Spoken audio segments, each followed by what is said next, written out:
Salut à tous, c'est Pang de la chaîne, bienvenue sur cette vidéo qui aujourd'hui va parler d'hypnose hellmanienne et d'une technique développée par Dave Hellman, l'hypnosleep. C'est d'ailleurs intéressant parce que Jerry Kane en parle très peu, voire pas du tout. Donc c'est vraiment quelque chose que lui faisait et que je pense aujourd'hui ce n'est plus forcément utilisé. Lilian m'avait demandé si je l'avais utilisé et je l'ai utilisé il y a quelques années quand je l'avais étudié. Et il s'avère que j'avais pas trouvé des résultats particulièrement intéressants, sachant que je trouvais ça un petit peu long. Néanmoins, je pense qu'il y a quelque chose à faire.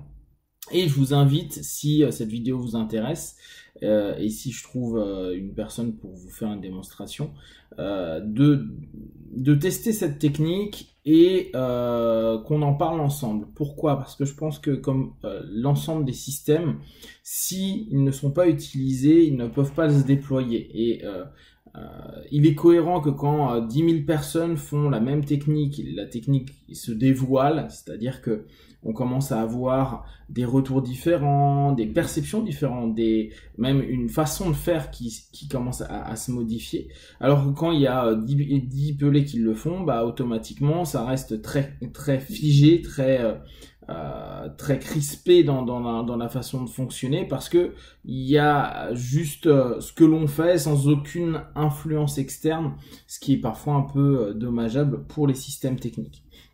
Donc l'hypnosleep, c'est quoi? C'est déjà un paradoxe, comme on se doute bien, parce que pour une des rares fois dans l'hypnose, on va parler de sommeil. On retrouve un petit peu ce qu'avaient exprimé des Russes. Je vous en avais fait part quand j'étais allé au congrès de Paris d'hypnose. J'avais parlé avec un Russe et notamment un des points qui m'avait intéressé, c'était que dans leur école, en tout cas une des écoles, endormait le partenaire à la fin de la séance. Endormait, là on parle pas d'être en transe, d'endormir le partenaire 1 minute ou deux pour permettre une meilleure connexion de ce qui a été travaillé par le partenaire. Donc là on a un paradoxe, c'est-à-dire que on fait constamment des prétoques à dire ne vous inquiétez pas, l'hypnose c'est pas du sommeil, on ne dort pas, etc. Et là on va dire vous inquiétez pas, l'hypnose ce coup-ci c'est du sommeil, vous allez vous endormir. Chose un petit peu paradoxale qui peut être confusionnant pour nos partenaires. Et donc à voir si éventuellement ça passe. Alors après, l'idée c'est quoi? Ça va être donc d'entraîner dans un premier temps notre partenaire. On va d'abord en phase observatoire, c'est compter en 1 minute le nombre de respirations qu'il a. Quand je dis respiration, c'est inspire-expire. Après, le mettre en transe, arriver au niveau somnambulique, du niveau somnambulique, le faire passer en état de sommeil, c'est-à-dire sur une suggestion, l'emmener petit à petit à s'endormir, se laisser aller et plonger dans son sommeil. D'accord? Donc utiliser un niveau somnambulique, puis après l'accompagner vers du sommeil. Une fois que le partenaire est en sommeil, Hellman préconise de mettre un ancrage, d'ancrer le sommeil. Donc, chose qui là encore peut être paradoxale, c'est-à-dire que vous ancrez par un mot le sommeil du partenaire. Vous réveillez, là je dis bien réveiller, pas émerger, vous réveillez votre partenaire et vous allez commencer votre séance à partir de là, c'est-à-dire la séance thérapeutique va débuter à ce moment-là. Et là vous allez vous rendre compte que ça ressemble à ce que l'on apprend en ericksonien, en indirect.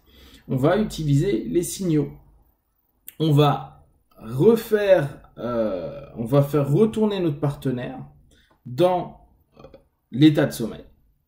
Et après, avec la sémantique qui vous convient, et je sais qu'en France là-dessus on est bon au niveau de l'indirect, on va dire en gros tu ne vas pas te réveiller et pour autant tu vas pouvoir me répondre.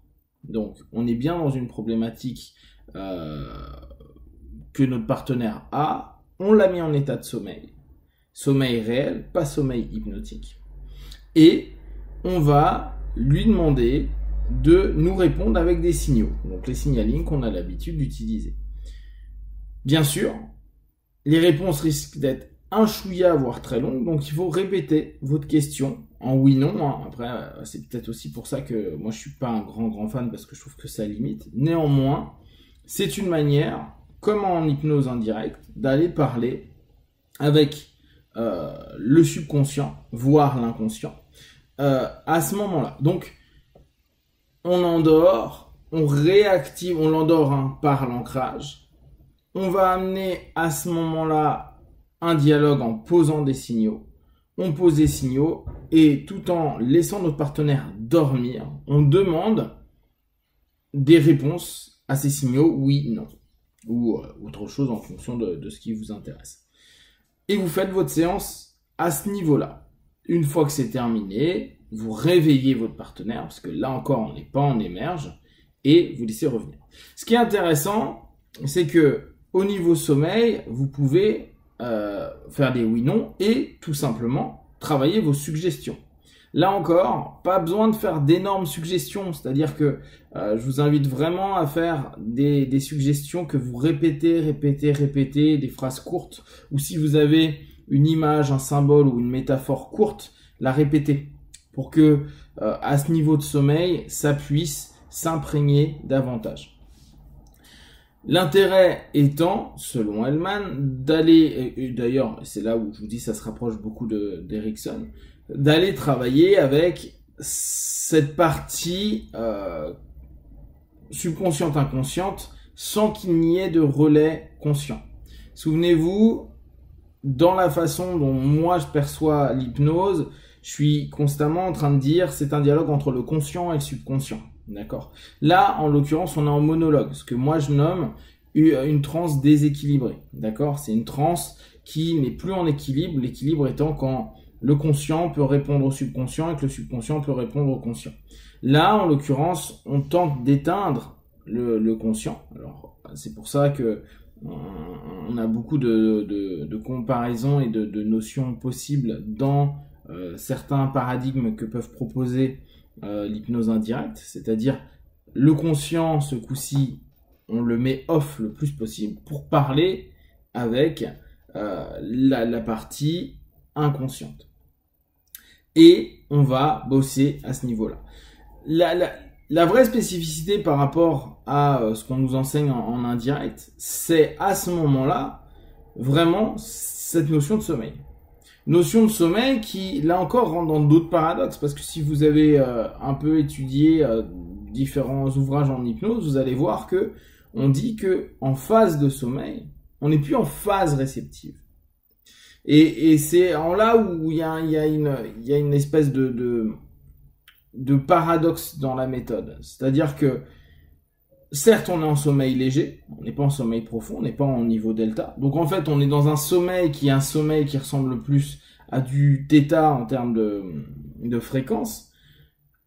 Mais au travers de ça, on est dans cette idée où on n'est pas dans la transe classique, on est dans du sommeil quand même. Donc on n'est pas en transe, on est en sommeil. Et Hellman, par du postulat, en tout cas au travers des retours qu'il a eu, il l'a fait notamment beaucoup avec ses enfants. Donc là, je le développerai davantage pour le partager avec les parents.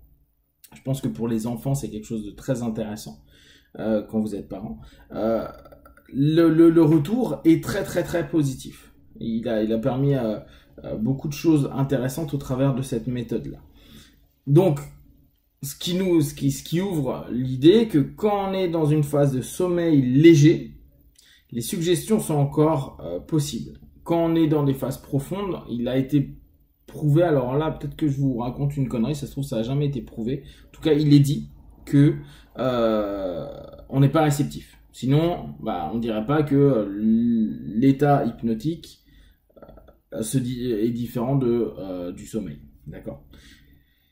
Donc, ce que je vous invite à faire, c'est, en récapitulant, observez votre partenaire pour savoir le nombre de respirations qu'il fait en 1 minute. Après, mettre au niveau somnambulique, puis l'accompagner dans du sommeil. Chose que je rajoute, comptez à ce moment-là, ça doit être entre 6 et 8 de mémoire, la respiration quand la personne s'endort. Une fois que ça l'est, vous ancrez. Une fois que c'est ancré, vous émergez, vous continuez à vous orienter vers votre notion plus thérapeutique, vous ramenez avec l'ancrage dans le sommeil, vous posez un signal, vous avez une sémantique pour qui continue à dormir mais qui ne répondent qu'avec les signaux, vous faites vos questions-réponses, vous faites vos suggestions, ça doit être court, ça doit être répété, et puis après vous réveillez votre partenaire. Je vous invite à l'expérimenter et à me faire vos retours. Si vous avez des questions à des remarques, vous partagez sur Facebook, YouTube, j'y répondrai le plus rapidement possible. Et comme d'habitude, de tout ce que je propose, ne prenez que ce qui est bon juste pour vous. Testez, observez, analysez et concluez. Be one, ciao.